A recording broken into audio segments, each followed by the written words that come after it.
It's Friday the 13th, and it's also the day before Valentine's Day, which makes this the perfect time for the sultry southern horror Saved by the Water. It was first published late last year by Gava Guy, the new social media platform, and literary magazine, and writer's salon, and just about everything you can think of, so I'll include the link for that down below also.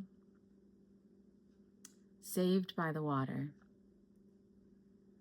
She was a couple years older than me, I reckon, though years don't mean much when it comes to eternity. Some folks might think eternity is an exaggeration. I say forever is just however long a body lives. And however long I live, it'll be with Julia. The day I met her, I'd come bouncing along an interminably long dirt road in my old green pickup truck. I'd no real idea where I was going, and that was the biggest advantage I had.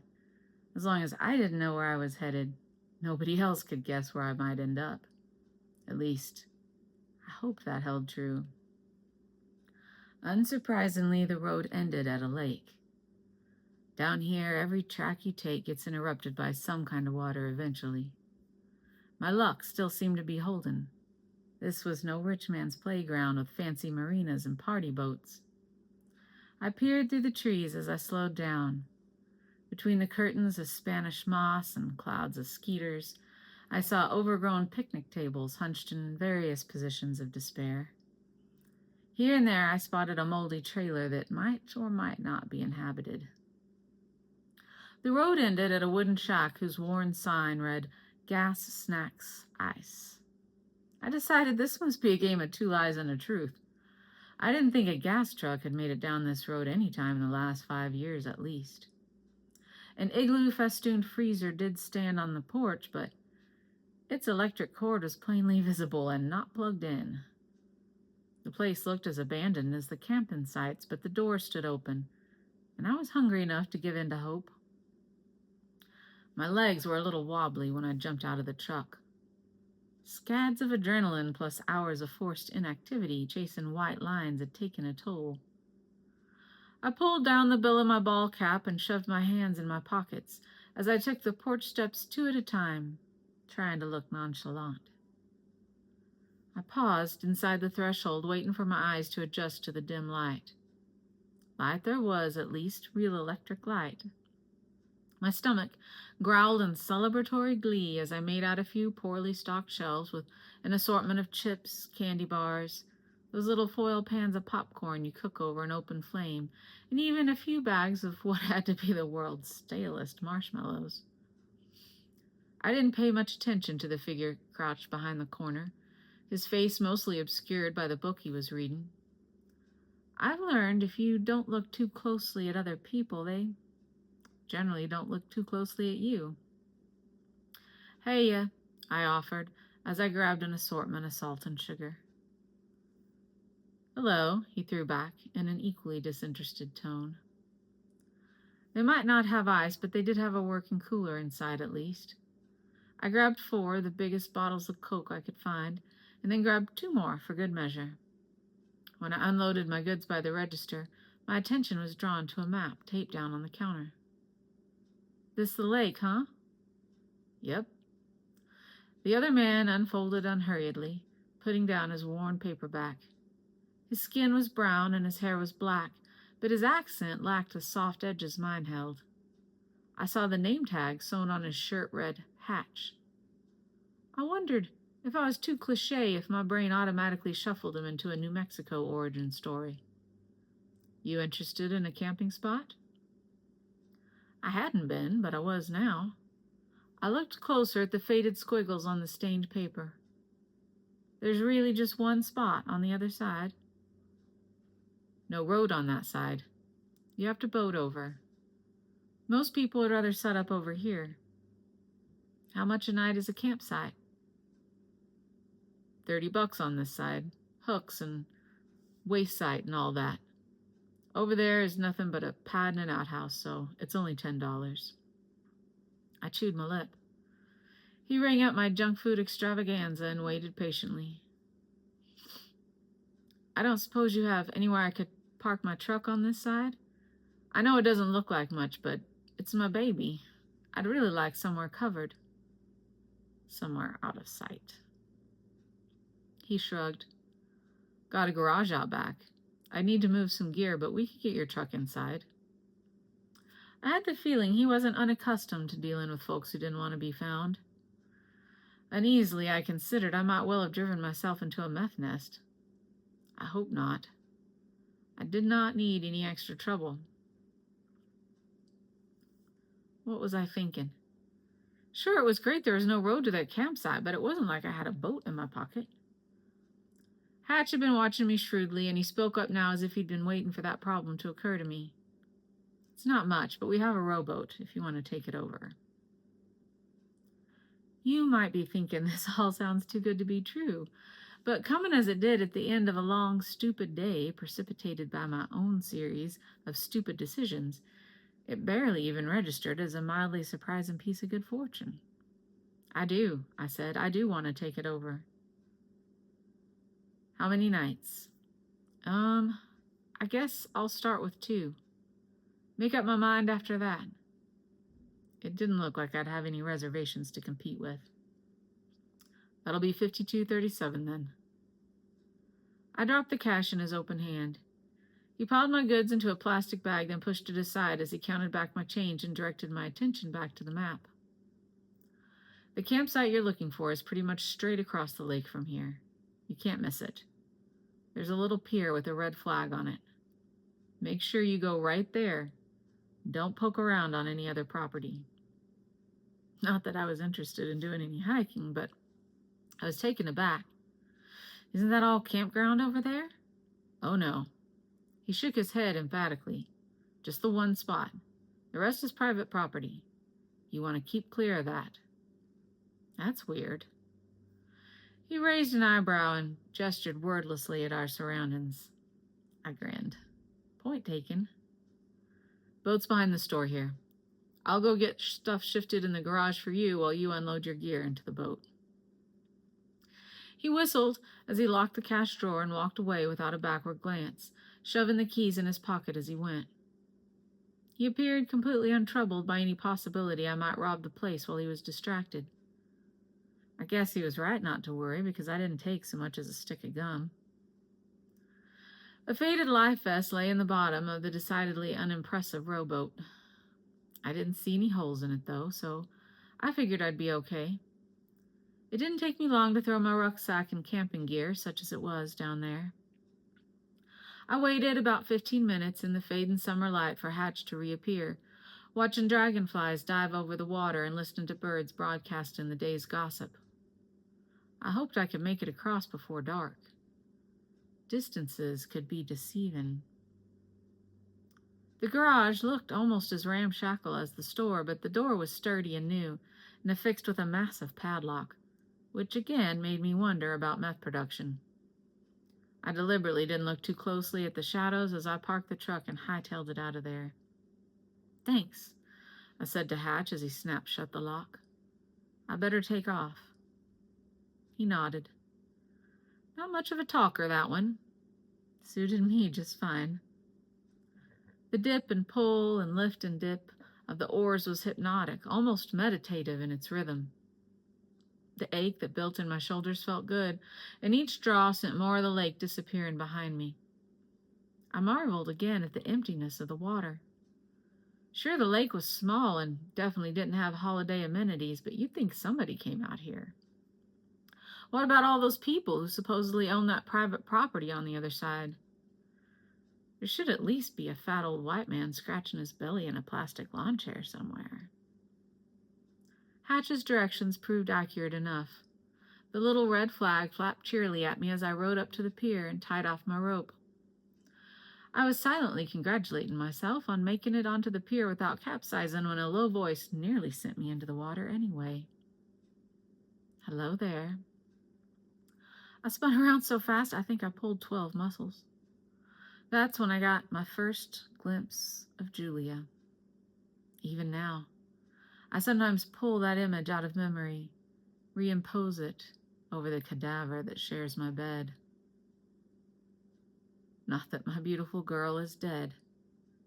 No, there's little doubt she'll outlive us all. It's just hard to think of a creature with no capacity for conscience or remorse as fully alive. Wild, coarse hanks of hair blew around her face in the evening breeze. She'd clearly braided it at some point, but now almost all of it had escaped the confines of her plaits. Its color was as mysterious as she was. Opalescent gold overlay in amber and umber, as impossible to define as the dusky shade of her skin. Her eyes were black fire, terrifying and irresistible, even as they laughed at my clear discombobulation. She wore a filthy white tank top under worn denim overalls, fastened low enough that I couldn't help noticing she didn't care for bras. Her feet were bare on the rotten-looking pier, jutting a few yards away from mine, her toenails glittering purple in the dim light. The way the shadows of the wind-tossed leaves and limbs played over her skin, I half thought I was imagining her. Cat got your tongue? Sorry. I didn't regain my equilibrium exactly, but I did regain my balance, hauling my gear out of the boat and piling it beside me. You startled me. I didn't think I'd see anyone else over here. I'm not anyone else. I'm Julia. And she smiled. God, she smiled. My gut clenched, and my heart jackhammered and my hands started sweating. All I could think about was how her laugh would taste in my mouth, how her waist would feel in the span of my palms. Yeah, I've always fallen fast and hard. It's a failing. What usually saves me is the fickle affection of the woman in question. I'm not one to stick around where I'm not wanted, so I tumble from one trouble to the next without too many permanent injuries. Little did I know how faithful Julia's favor would prove. She raised an eyebrow. You got a name? Ray. I'm Ray. Aw, dang. I should have used a false name. But surely nobody would be looking for me here, right? Fervently, I hope not. Well, Ray, after you make your camp, you should come see me. She tilted her head toward a cabin I could barely make out through the trees. It gets lonely out here. I know what you're thinking. The guy who lets a swamp witch lead him around by the dick doesn't survive long in a horror story. But I didn't know this was a horror story. I thought it was a heist. And in a heist, there's always a gorgeous girl moving in and out of the scene. She turned, and I watched her go like a creep, unable to tear my eyes away from the way those raggedy back pockets bounced. I found the clearing that constituted my campsite and erected my tent in record time, shoving my gear haphazardly inside. Several yards away, I spotted the outhouse Hatch had mentioned. Its weathered door hung crookedly. I shivered, as if the darkness inside were staring at me. Shaking out my hands, I took a few deep breaths before starting through the trees in the direction of Julia's place. Be cool, I muttered to myself. Be cool, be cool. There was no clearing around her cabin. The trees crowded close to the walls, their moss-hung arms lying heavily along the roof as if it supported them. I realized it was more house than cabin, its size disguised by the shadows and vegetation clinging to it. Julia was sitting on the porch steps, her elbows on her knees, a bottle of whiskey between her bare feet. She took a sip as I approached, her eyes sparkling over the glass neck. You found me. Not a lot of neighbors out here, I'm guessing. Still, not everybody does. Drink? I put my lips where hers had been without hesitation. This was good stuff. It warmed without burning, tasted of honey and peat. Not until it hit my belly and my legs turned to noodles did I realize how tense I'd been. It was time to unwind. I'd made it. Close enough, anyway. You look like you needed that. It's been a long couple days. It's all good now. She smelled like the liquor, like vanilla and autumn leaves and dying roses. I breathed her in and felt already drunk. You live here full time? I asked. I do. Family home. I twisted to look over my shoulder. The front door was closed. No curtains hung in the dark windows. I didn't imagine she had to worry about too many passers-by looking in. Who lives here with you? It's just me now. Mom and Daddy died a few years back. Ah, I'm sorry. She shrugged. Everybody's got their time, don't they? That sounded kind of cold, but I was more focused on how warm her thigh felt against mine, even through 2 layers of denim. Lucky for me, while I often failed in the ambition and success departments, I wasn't half bad when it came to physical attributes. I might not be able to keep a girl's interest for long, but I could most always get it, no problem. So when Julia wrapped one long-fingered hand around the back of my neck and pulled me in for a kiss, I knew what to do. She was soft and strong, heady and bitter, irresistible and voracious. That first time we never even made it inside the house. Later we desecrated pretty much every surface of every room in the cabin. I've never felt anything so powerful in my life. One minute, every cell in my body was perfectly sated and content, and the next I craved her so much even my teeth hurt. Julia was utterly unself-conscious. I worshipped every curve, every bump and jiggle and dimple of her body, and either she did too or she didn't care. She hardly bothered with clothes, even when we went outside to sit on the pier and dangle our toes in the murky lake water. It was hot anyway, the sun-drenched air sultry and suffocating. She kept the windows open in the cabin, but the listless wind did little to ease the stuffiness. We fucked and ate and fucked, and even without the stacks of cash burning a hole in my bags and my all but abandoned tent, I felt like a king. A captive king, his wits permanently addled by a powerful sorceress. And I didn't care, not a bit. I'm not sure how many days I'd been there before I asked her about her folks. I kept telling myself I should row back over and let Hatch know I'd be staying longer, but I couldn't seem to motivate myself to leave Julia even for an hour or so. Besides, Hatch didn't strike me as the type of guy to get too anxious about logistics. We were lying flat out on a blanket near the shore. Dragonflies buzzed over her beautiful bare skin, and I could feel the sun all the way down to my bones. So what happened with your parents? I wasn't even sure why I asked. I hadn't known I was curious until I heard the words leaving my mouth.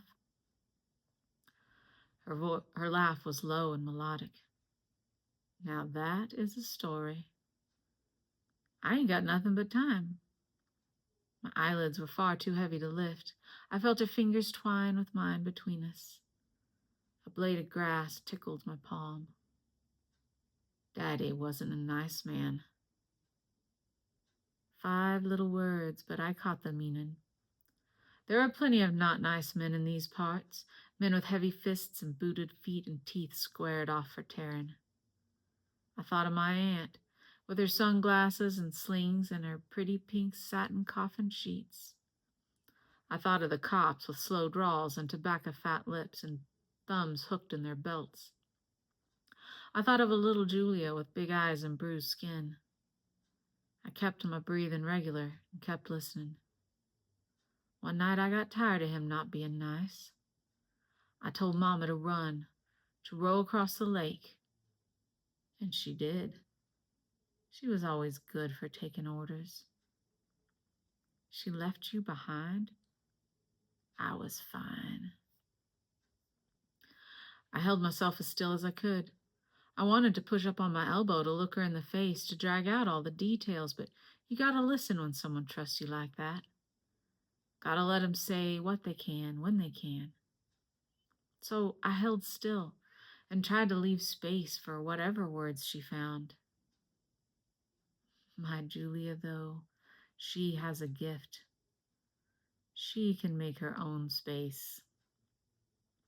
I waited for him down by the shore, and when he came out of the house, I blew his head off with the shotgun.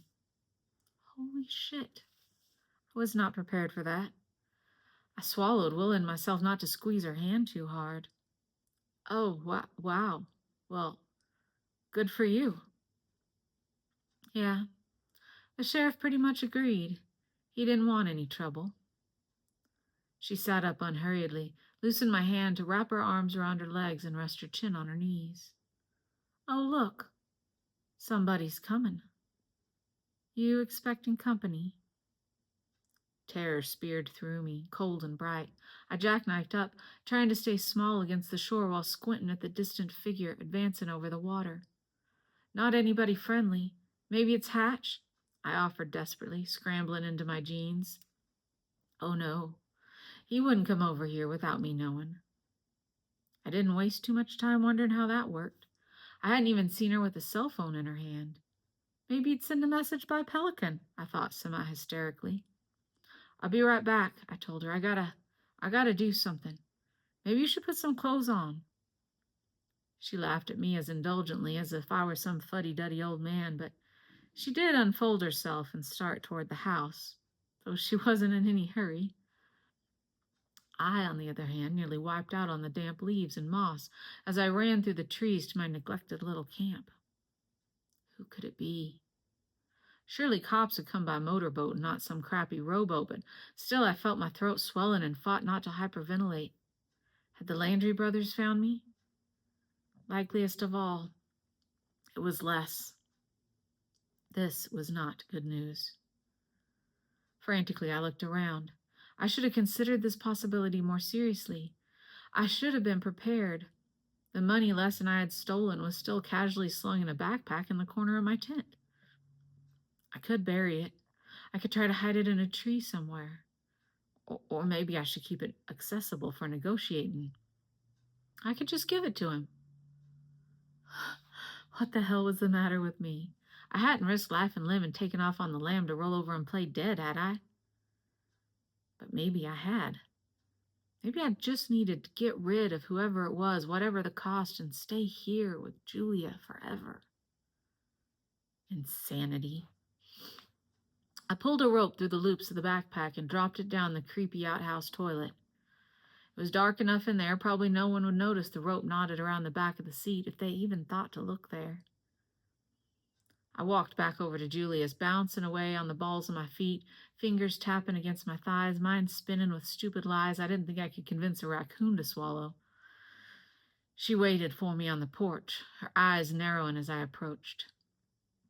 No stupid lies for her, for sure. I didn't even consider it.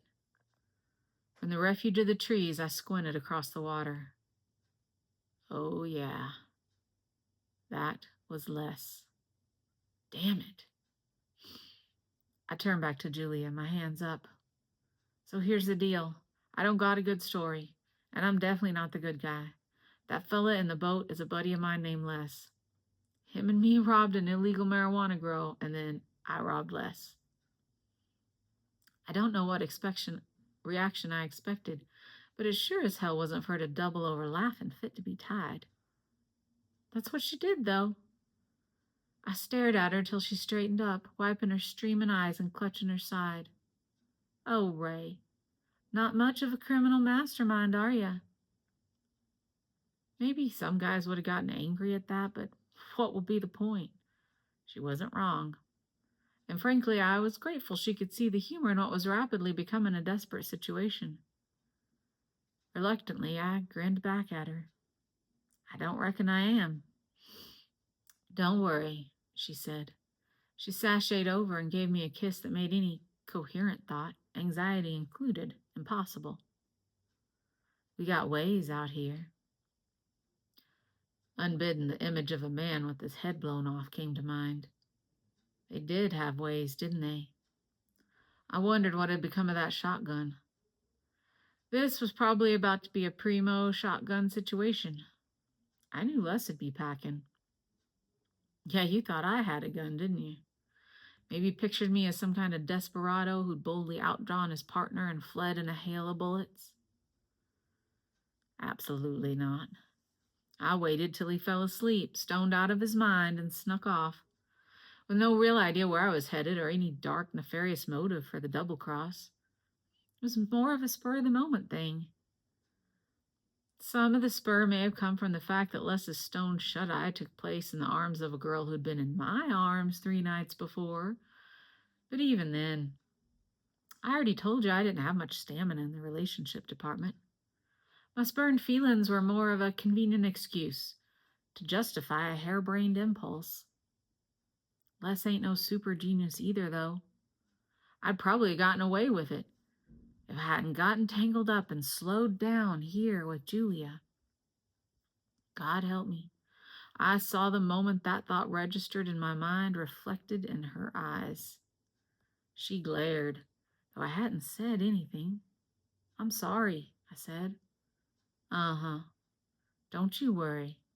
You won't get us. What about the money? I thought, but discreetly held my tongue. Les was pulling up to the pier. His gun was already drawn. My mouth felt drier than sand. Helplessly, I tried to wave Julia into the house. She didn't have to be a part of this.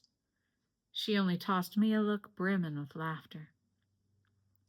You surprised me, Ray, said Les, managing to get up on the pier with a lot more grace than I had done, the damn gun only pointing in a few random locations. Stole the money and you got a girl, a new girl. I decided on conciliatory for my approach. You don't need the gun, Les. You can see we got nothing on us, and I'm sorry. I guess I just couldn't resist. It was a shitty thing to do. But I've got it all still.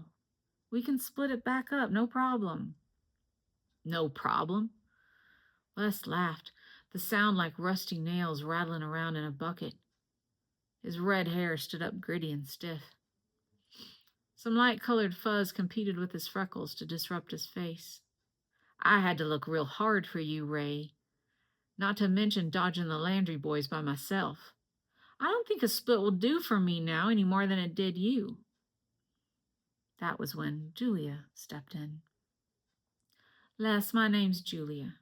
I can tell from what you're saying that Ray here did you dirty for sure, and I'm sorry for that. I'm sure he'll make it right. But can't you at least put the gun down? It's making me awfully nervous. I had never heard that particular sweet, scared tone of voice from her. It was hard to reconcile with my mental image of a teenage girl with a shotgun in her hands and her father's nearly headless body staggering into the sand. All Les saw, though, was a pretty barefoot girl in overalls in the middle of the woods. He hesitated, then stuck the pistol back in his waist. His eyes gleamed as he struck a new tone. You have to forgive me for scaring you, miss. I was pretty upset coming over here. I don't blame you at all. Why don't you come inside and I'll pour you some sweet tea? You must be thirsty after rowing all the way over here. Or maybe you'd rather have a whiskey. Ray, you go get that money. It's time to make right. Clearly the woman had a plan, but I had no idea what it was. I fell in line quick enough, though.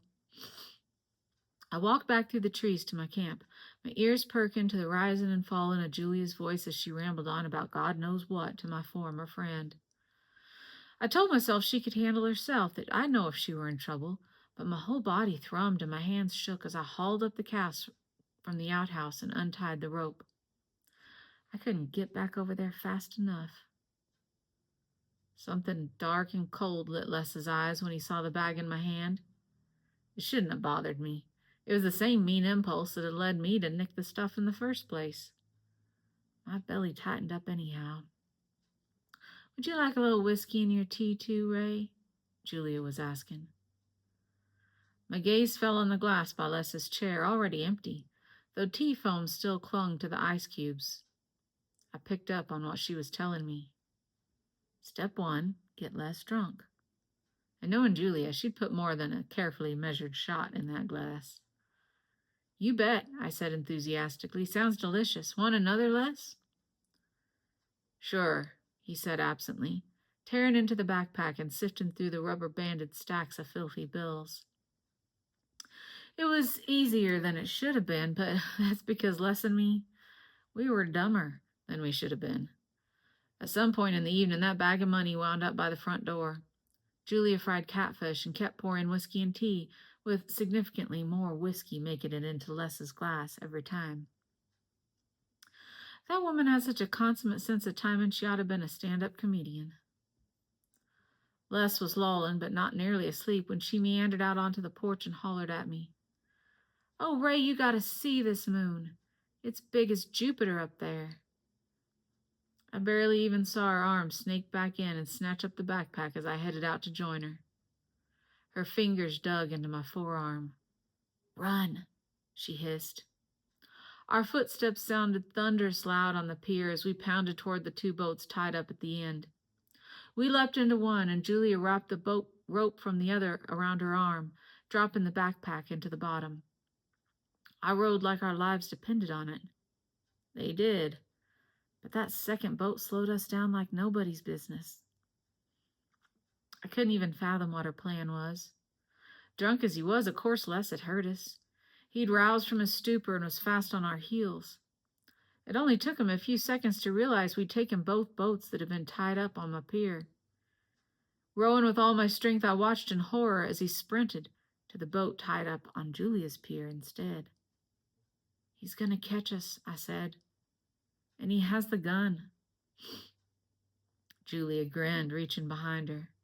An instant later, I was staring at the glinting silver of the pistol swinging from her thumb in the moonlight. "It practically fell into my hands," she crowed gleefully. That was some relief, but still I knew he'd overtake us in no time. He had only the way to one to row. Now that he'd pushed off, Julia had released the other rowboat and let it drift away out in the black water. But I was rowing the way to two people and one money-crumb backpack. Les only had his skinny ass to move. For some reason, though, he was falling behind. Julia hadn't been lying about the moon. It hung heavy and low and rose gold in the sky behind me. Its pink-yellow light suffused Julia's face, though it cast her eyes even blacker than usual.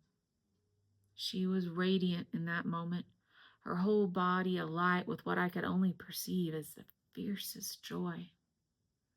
"He's going to be on us any minute now," I warned her. "No, he won't," she laughed. She was right. Even now he was dropping farther behind us, which made no sense. Julia leaned across the boat and planted something between a kiss and a bite on my neck, something that frightened me and exhilarated me at the same time. She twisted around to look at Les. My arms slowed at the oars. I could see terror, clearly illuminated, on Les's face. "Ray! Ray!" he yelled. Belatedly, I realized he was bailing with his hands. The boat, the one that had been tied to Julia's pier, was sinking. She was bouncing up and down in front of me, fairly giddy. I could hear her soft giggle. "He's going to go under any minute now," she said. "He can swim," I told her, hoping it was true. "Not well enough," she said. If I'd blinked then, I might have missed it. But as chance would have it, my eyes were wide open, and that damned moon was so bright. A woman with skin dark as the night and long black braids broke the surface of the water by Les's boat. I watched her rise up like a mermaid, wrap both her arms around the frantic, terrified man, and drag him over the side. They sank without rising again, only a flurry of bubbles to mark the spot. Nerveless, I dropped the oars into the locks. "Les! Les!" I screamed. Julia's laugh left me so cold I honest to God started shivering. "Oh, he won't answer you," she said. "Mama's got him now." Mama? That's when she told me the rest of the story. How a bitter young girl, tired of being betrayed by the mother who never found the courage to defend her from abuse, had carefully sabotaged the rowboat before telling her mother to go in and get help. The mother whose fear of water and inability to swim had been the whole reason her abusive husband had trapped her here. How after Julia had shot her father, she'd turned to watch her mother drown in the lake that had been her prison wall. But a mother's love is a strange thing, impossible to define and unwise to discount. Julia's mother couldn't hate her daughter for what she'd done, and she couldn't abandon her either. So she stayed, providing a defense in death she'd never been able to muster in life. Hatch knew I needed you, Julia told me happily as we tied up again at the pier. It took all the strength I had in my body to propel myself up and onto dry ground again. Julia took me by the hand, led me in the house, poured me a whiskey, took off my shoes. Hatch, I said numbly. Oh, he was the first one Mama took care of for me. Broke my heart, he did. But he's sorry now. He keeps an eye out for me. He does love me in his own way, you know. But I can never trust him now. Not after he tried to leave. She fixed me with one dark eye. Oh, I understood. I don't reckon many people in the world are happier than us. We have our own little hurricane parties and more sex than anybody has a right to, and Julia keeps me just drunk enough most days that I don't think too hard about the truth. The truth is that I'm a prisoner.